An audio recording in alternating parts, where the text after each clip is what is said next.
And welcome, everyone, to our latest podcast with GeauxPreps and CrescentCitySports.com. I'm Ken Trahan, joined by Hunter Bauer of GeauxPreps. And Hunter, always a pleasure, and it's a pleasure to talk about something pleasurable this morning. Yeah, most certainly. It was a big day for the state yesterday as the LHSAA convened for its special meeting, and a lot of good things came out of it, in my opinion. Yeah, I think we share that sentiment, as do a lot of people. Obviously, the preponderance of schools in the state share that opinion because just over 67% of those schools voted to keep the current playoff system intact. What does it mean? It means that what you saw last year in the playoffs, which was inherently better for all involved, will stand for this year, which means more balance in terms of select and non-select. Obviously, there are dissenters. You're never going to make everyone happy. And I think the relativity of select schools versus non-select is interesting. Some are clearly more select than others, but it's all about the definition. That's been the argument. That's been the case that's been made both in court and out of court. Yeah, no doubt. I mean, and this thing goes back to 2013. And, of course, 10 years ago, you didn't have an emergence of charter schools. And, a lot of schools weren't instituting magnet components. And so it was time for a change. And that's what the executive committee was tasked with last year and ultimately passed in the betterment of the association. And I think, Lincoln Prep's Gordon Ford was very vocal yesterday, and I think he had a lot of great things to say. And I really believe he said what a lot of people wanted to say, and I'm going to quote him right here. He said, "As principals, we have abdicated our responsibilities. We have given that over to principals who sit on this executive committee. A vote for no means we go back to a structure that we know does not work, while a vote yes keeps the structure in place. It's not perfect, but it's that better than the way it was." And this is a guy who, when he got up to the mic, he said, "Look, I don't agree with the select definition, but I'm also not voting just for my school. I'm voting for the whole association. I'm voting for the student athletes." And I think that spoke volumes yesterday, and I think that's the mindset that the association needs to have moving forward. Someone asked me this morning, was this a win for Mr. Bonon and his staff or for the principal, since they were able to get 380 some odd schools there? I think it was a win for the student athlete. Of course, it was a win for both sides, but I think it's a win for the student athlete. What we have moving forward is the best thing we've had since this split, and it's worked, and I think it's going to continue to work. There may be some modifications that have to be made here or there, but we're certainly in a better place than we were 10 years ago, Ken.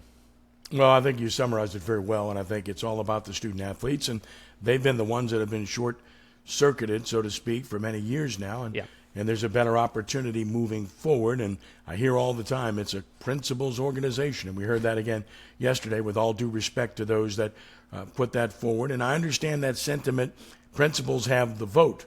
But it's not just a principals organization. It's about the young people, the young girls, the young boys that compete on the playing fields, on the courts, and everywhere else. And somehow they get tossed about and forgotten in the midst of a struggle that sometimes turns political. And it's very unfortunate. So I do think it was a good day. What happens in January at the convention? Stay tuned, because the poison pill of 2/3 could be out the window, and a 50+1 could result in, guess what? Maybe, just maybe, this organization getting back together. Once again, there's no perfect system. Once again, you're not going to please everybody. Once again, you're going to have some dissenters. But ultimately, it is about the greater good. And Mr. Ford captured that, I think, inherently better than anyone could possibly voice it, because his school does not benefit on the playing field from this alignment, but it is for the greater good. Amen, hallelujah, praise the Lord. I'm so happy to hear that from somebody. No doubt. And, going back to what you said for January, 2/3 majority, it was actually a 2/3 vote yesterday for the to approve this select definition. So it just seems like, year after year, it just seems like maybe we're getting a little bit closer. And I'm not saying, if the association is going to come back together or not, but there could be modifications along the way that I think could possibly bring maybe certain sports or certain classifications together, and I think that would be for the betterment of everybody. I think it would be more competitive. Like I said, even the format we had last year was better than years prior. So, all right, let's talk about some football games coming up this weekend as we get a little deeper into the season. We're past the halfway mark now, which is interesting in itself. Hard to believe we've gotten that far. But let's start in the Baton Rouge area where Dutchtown and Walker hook up. Again, the records are good here. Dutchtown would seem to be the better side overall based upon level of competition, but this is an interesting matchup, isn't it? Yeah, no doubt. The first thing on my notes that I wrote down this morning: how will Dutchtown respond to a 2-week off period? They had an open date, and then their scheduled game against Carver ended up in a forfeit after what happened with Carver a couple weeks ago. So the last 2 weeks they've been off. You kind of hope you don't want to lose that edge, especially right in the middle of the season. So. But their last 2 contests they've played have been shutouts, including one against Ponchatoula, a really good Ponchatoula team. Walker has won 2 of the last 3 in this series against Dutchtown. The Wildcats have wins over Kentwood and Mandeville this year. They're off to a really good start, 4 straight wins. They have a great tailback, C.J. McClendon, 676 yards, 9 touchdowns. What a way to open up that district. I think that's going to be a tremendous matchup to watch. Again, you would think Dutchtown would have the upper hand, just how well they're playing. But again, I want to see how they respond to that being off for 2 weeks. Either way, I think it's going to be a close game. Yeah, and the Wildcats are at home, and they're playing really well. It's an interesting matchup absolutely. Between the unstoppable force and the immovable object. As you mentioned, Dutchtown with a couple of shutouts. On the other hand, Walker has scored 47, 40, 30, and 51 in his last 4 games. So, again, a classic matchup of offense against defense. Another interesting matchup, Abbeville traveling to LaPlace to play St. Charles Catholic. We know what St. Charles Catholic's all about. This was a good game a year ago. This time it's in LaPlace where, frankly, you just don't pick against St. Charles Catholic. But this is a good Abbeville team for a second straight year. Yeah, and what Coach Moy has done at Abbeville in just a short time, I mean, he's done wonders there. And for him, I just give props for him challenging a great St. Charles Catholic team. Even it's just to prepare. I know that I think they have a small district, so just trying to prepare as much as they can for a long season and a good playoff run. It's a huge challenge for Abbeville this week. I mean, they're taking on a defending champion, but the Wildcats have won 4 straight, including 41-0 shutout, 41-0 shutout last week. This is a huge power points game for them. If somehow they can play them close, maybe come up with a win. You never know the way things are going this season. But St. Charles, they're just so strong. They're among the top 2 in the state in the LSWA polls and almost every poll you see out there. All 5 of their opponents, Class 4A, and they've done well. A lot of great teams that they've played this year. So certainly Coach Stein has them playing really well right now. But I think this is a good challenge for St. Charles as well, just to keep playing teams like this and keep in and out, week in, week out, playing teams, getting prepared for their district schedule as well. Should be an interesting matchup. Abbeville has to go to St. Charles this year. Good road trip. I think it's a good experience for Abbeville. Abbeville runs right at you. It's a physical test. They'll shorten the game, and you got to stand up to them, and that's a challenge for St. Charles Catholic. And St. Charles Catholic plays different types of opponents as well to prepare them for anything that they're going to face down the road. And we all know just how good they are special teams-wise, too. So that's always a major factor in their games. Here's another interesting matchup. Speaking of controlling the ball and limiting possessions for the opponent, Belle Chase, that's what they do. We had their game last week against Franklinton at CrescentCitySports.com. This game was over with in 2 hours, okay? That's a Belle Chase game. If they throw the ball 3 to 5 times, that's a lot. They run the football. They run it well. Stephen Myers does a great job with the Cardinals, but they've got to go uptown to play a lesser classification team, but not a lesser team in the Newman Greenies at Lupin Field. Interesting matchup. The opportunity for Belle Chase here is clear. Keep the football, convert third downs, and limit Newman's at-bats. That's the opportunity for Belle Chase. Absolutely. And I mean, it was a 23-20 game last year, so very close last year with Arch Manning in the picture. He's not in the picture this year, but they have a really good quarterback in Eli Friend and just a great offense, Newman does. But it's going to be a big test for them as well. Belle Chase is really good. Belle Chase has actually won 2 of the last 3 matchups between these 2 teams, so it's a very tight contest between the two. But I want to see how Belle Chase handles this strong Newman offensive attack. The key is they got to keep the ball away from them because Newman can score at will. But two of Belle Chase's opponents have losing records this year, also lost to a 2-3 Vanderbilt squad. So I want to see how they respond to that. Newman, like you said, Newman is very strong. Newman defeated Benton and Manny over their last 2 weeks. So big test for both teams. Big PowerPoints night as well, looking at their numbers before coming on the broadcast just now. Enormous respect for both coaches, Stephen Myers and Nelson Absolutely. Stewart. They really do outstanding jobs, and they're class acts as well. So this is a fun matchup to be able to watch this week. Staying in South Louisiana, really intriguing matchup between Riverside Academy and St. Martin's Episcopal. There's a lot of sidebars to this one, but when you look at these two programs, Lee Roussel's done a great job at Riverside in his second year. They're closing in on being that program again, the one that won a state championship under Bill Stubbs about 7 years ago now and was always in contention. Meanwhile, St. Martin's is undefeated, and they've got, of course, a transcendent player and running back in Harlan Berry, who's just been phenomenal, and he's good on defense too, by the way. Of course, you look at what Riverside's put on the field, they will block you, and then they have a young man in Lasty that can really run the football. It's outstanding. So good matchup here. It's in Metairie this year.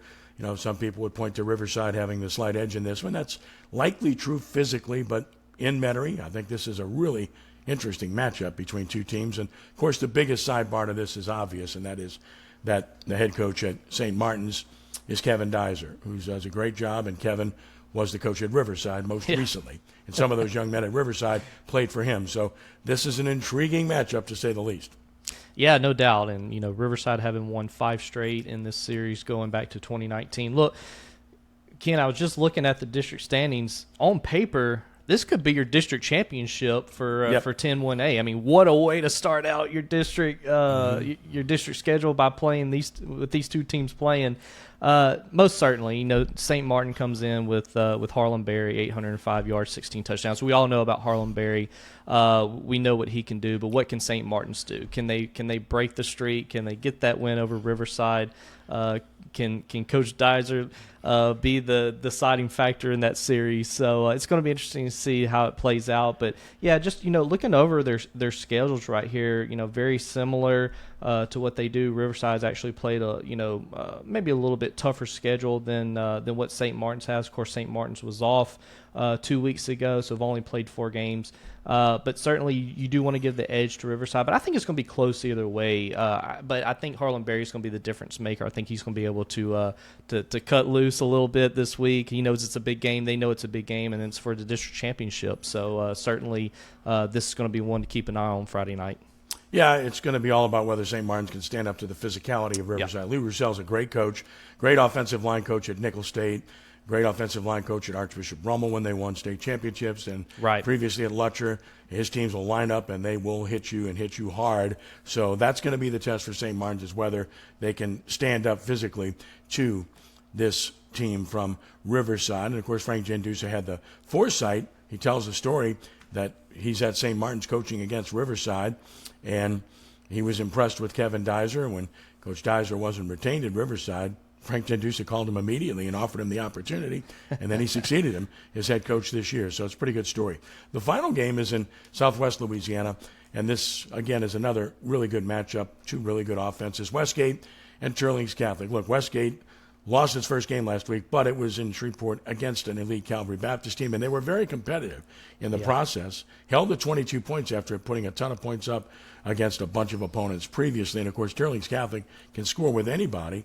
And this is, again, this is one of those intriguing matchups when you look at it and you say, okay, which one of these schools is going to emerge as a genuine contender, you know, on this 4A level in their respective classification. And I think that the winner of this game probably goes there in that regard. Now, Turling's only loss was to St. Charles Catholic.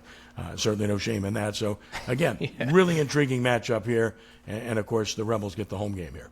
Yeah, the two losses between these teams are to the top two teams in the state in Class 2A. So definitely nothing to hang your head about. But yeah, I just want to see how Westgate bounces back from the loss last week. Kept up with that game.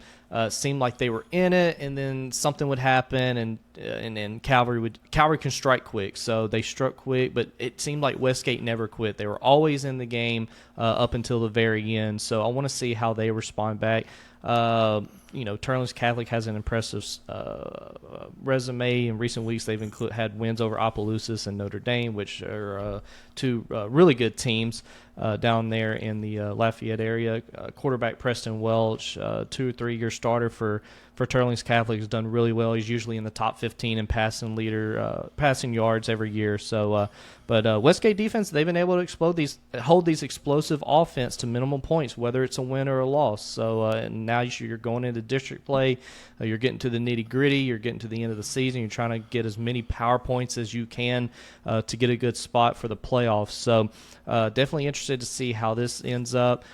Westgate again on the road at Turling's Catholic, so want to see how they respond. Having to go on the road again, playing a really good team back to back to back. But yes, definitely an impressive start to the season for Turling's Catholic.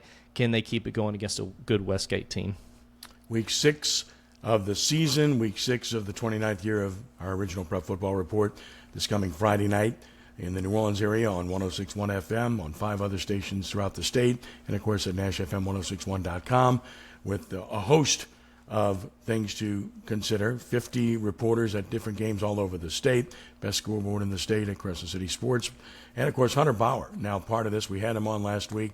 Good response. We're going to do it every week now to talk with Les East and Jude Young in the Countdown Show Hour. And this week we'll have Patrick Taylor night with Coach Kenny Bourgeois. So, Hunter, obviously great to have you part of that too. And Absolutely. We'll have you discuss a few games and probably touch again on what's happening off the field. Hopefully we can focus on what's on the field sometime soon, right? Yeah, that's the biggest thing, Ken. I was talking to a couple friends last night, and I said, look, it's just time to move on. The association had their voices heard. Let's focus on football. Let's get to the playoffs. That's what really matters is in this whole thing is let's get some action going. I'm ready to see, what brings us to the postseason and how the state championships turn out in December. Get out of the court and on the field. How's that? I love it. There we go. That's the statement of the year from Ken Trahan. Honor and extreme pleasure as always. Thank you so much. GeauxPreps.com. Do an outstanding job. Keep up the great work, and we appreciate everything with CrescentCitySports.com. Look forward to what's to come, my friend. Yes, sir. And just a reminder, Power Ratings live, updated after every Friday night going into Saturday. So we're working on that tirelessly. So GeauxPreps.com, go check it out, and we'll be happy to serve you going into the playoffs. So, Ken, again, thank you for the time today, and look forward to next week.